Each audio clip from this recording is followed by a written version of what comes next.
नमस्कार जय जगन्नाथ। आज आउ गोटे नुआ रेसिपी छतुरे करिछि।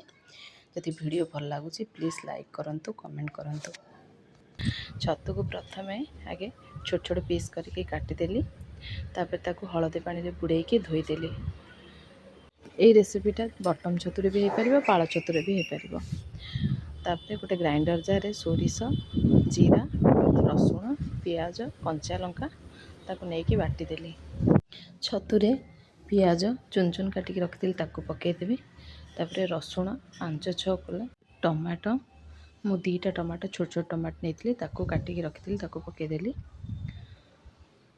तापर से कंचा लंका छोट छोट काटिक नहीं ताकू पकईदेली। मु 2टा कंचा लंका नहीं ताकू पकईदेली। आपड़ जेमती राग खाती से अनुसार पकईबे।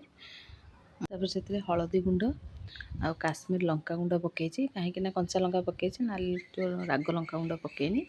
तापर सोरिष को बाटिक रखी ताकू पकईदेली। तापर सोरिष तेल ए पकईबे आउ ए धनिया पत्र पकई मो पाखे नथिला धनिया पत्र पकईनी। तापर लास्ट को लुण पकईची आवश्यक मुताबिक लुण आ टिके मसला गुंड पकईची। तापर ताकू गोलई देबे।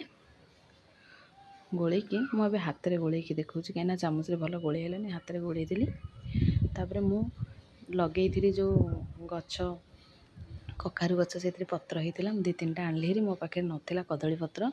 आपन चाहे कदली पत्र भी ताकू करें। मु कखारु पत्र 2-3टा दे सारा पर ता मझिरे किना जो छतु को गोलै की रखी ताकू देली। ताकू देकी तापर फोल्ड कली ताकू आस्ते आस्ते टिके अल्प देवे। मुझे अधिक देती जहाँकि से उपरकू टे बाहरी पड़ला टे अल्प देवे जमती आपंकर धरब से अनुसार देवे। देखो ताकू देकी तापर सूतारे बांधी देइथिली।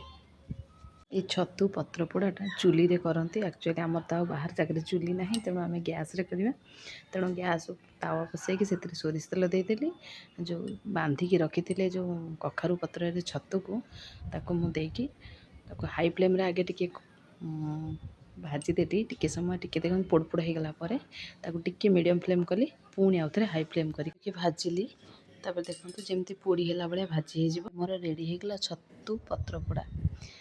तापर ता संगे लंच रे आज करी छतु को भाजी पियाज दे बड़ी चूरती आ गोटे बेसर तरकारी करी आ छतु पत्र पोड़ा तो देखी बैगण को पोड़ी आलू सहित चकटी भर्ता भाया करी आ संगे पापड़। आपण मानक जदि मो वीडियो भल लगुच प्लीज लाइक करंतु कमेंट करंतु।